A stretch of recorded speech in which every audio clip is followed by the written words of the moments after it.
Então vamos então para a nossa quarta aula de relatórios, onde nós vamos falar agora sobre o fluxo de caixa. Vamos clicar aqui na guia de fluxo de caixa, ele já vai trazer alguns elementos para nós. Temos aqui também o filtro da conta, olha só, ele está selecionado todos. Nesse caso aqui, caso você queira ter uma visão de fluxo de caixa de entrada e saída por conta, você pode sim selecionar. O indicado para você ter uma visão consolidada da sua empresa, do seu negócio, é que você tenha o filtro com o flag em todos, ou seja, todos estejam marcados. E se você perceber aqui na data, nós podemos fazer um filtro, inclusive no tipo. No tipo ele já tem um filtro, ó. Quando eu clico no tipo, esse tipo aqui, ó, vamos voltar aqui, perdão. Então aqui no tipo eu percebo que os vazios não estão selecionados.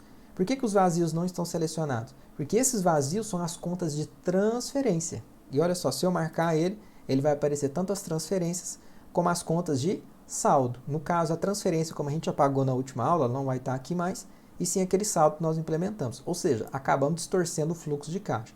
Então, por esse motivo, que nesse tipo a gente deixa sem o flag do vazio para ele mostrar corretamente. Eu não quero ver na movimentação de fluxo de caixa os saldos ou as transferências. Isso não vai impactar em termos de volume de efetivamente de entrada e saída. Essas transferências ou implantação de saldo são só as movimentações de um local ou de uma conta para outra.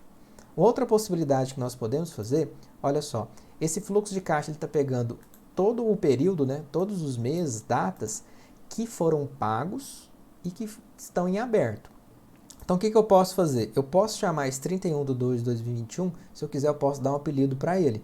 Posso chamar eles de em aberto, para eu ter uma visão tanto do que foi efetivo, quanto também eu posso ter uma visão do que já aconteceu, como do que vai acontecer. Aí eu tenho a visão integrada, caso eu queira fazer isso. Mas antes disso, vamos só tirar alguns totais aqui para ficar mais claro. Eu vou, botão direito aqui, vou tirar esse subtotal mês.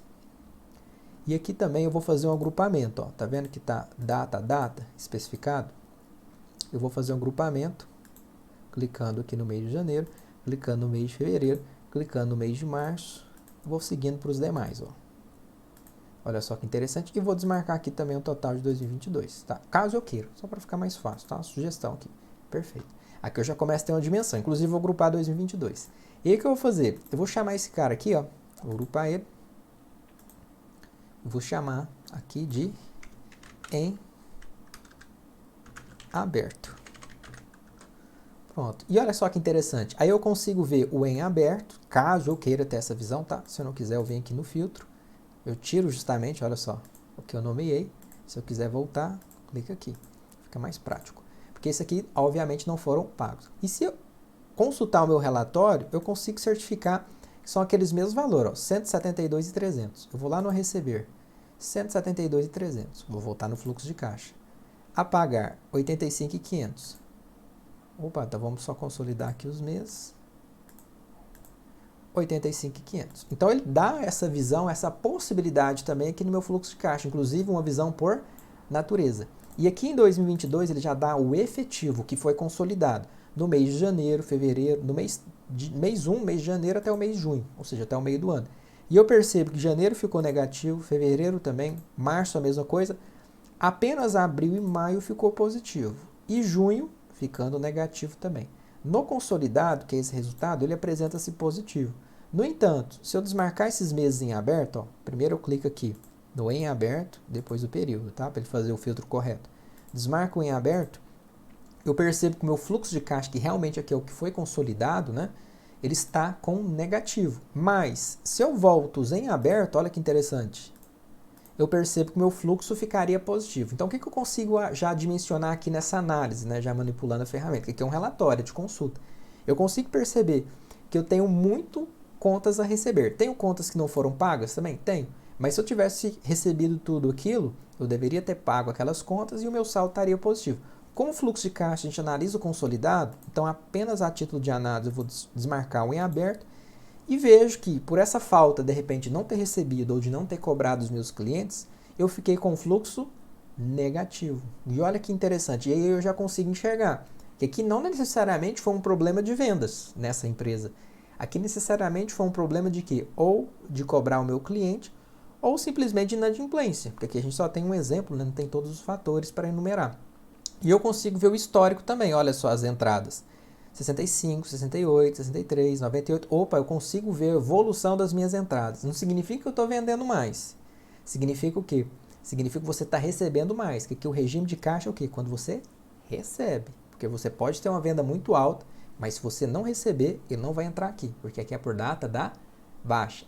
E quando a gente vende, se eu vendo a prazo, ele não pode chegar no meu fluxo de caixa. Por exemplo, no nosso Masterclass, nós falamos que nós vendíamos lá uma lápis, uma lapiseira, né, um instrumento ali de escritório por 10 mil reais e custava R$1.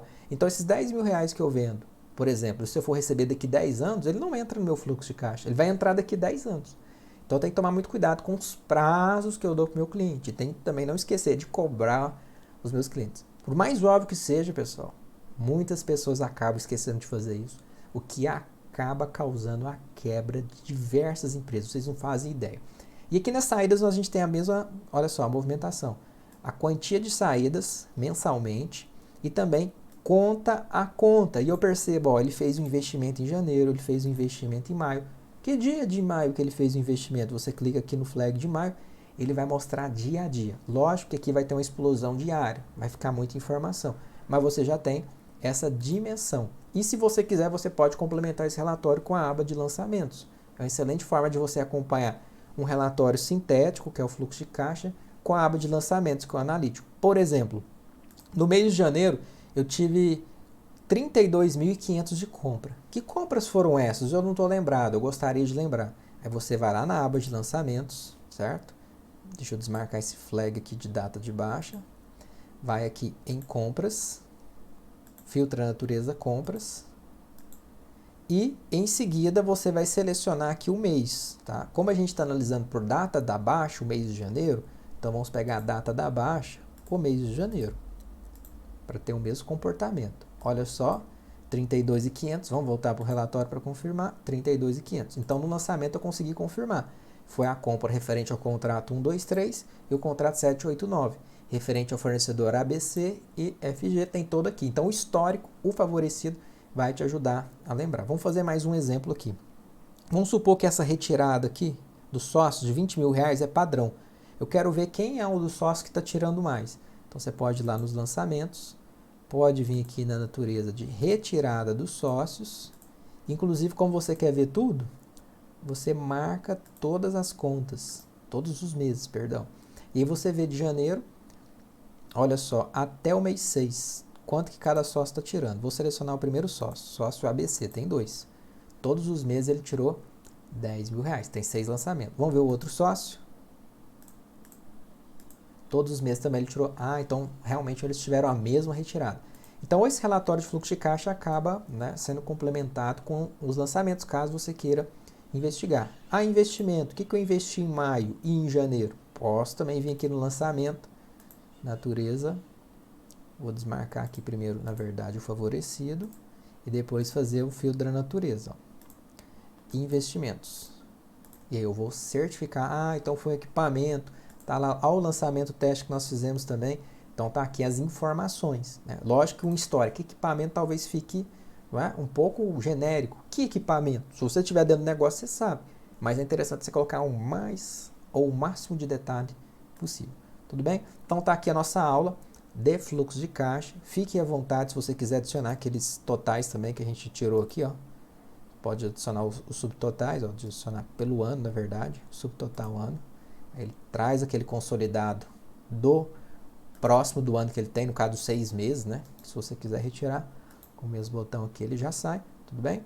Ou se você quiser agrupar também, ou ativar aqueles em aberto, que aí você tem uma visão de tanto o aberto quanto o efetivo, né, quanto a ser efetivado, você tem uma visão completa, né, integrada. E se você clicar no botão atualizar, caso seja feito algum lançamento, ele já vai integrar aqui também no mesmo formato que nós falamos nas aulas anteriores, tudo bem? Esse é um relatório que você vai usar bastante para ele poder gerenciar aí a sua empresa, sua relação de entradas, sua relação de gastos. Te vejo na próxima aula, a nossa aula que nós vamos falar sobre os dashboards, sobre os gráficos. Até lá!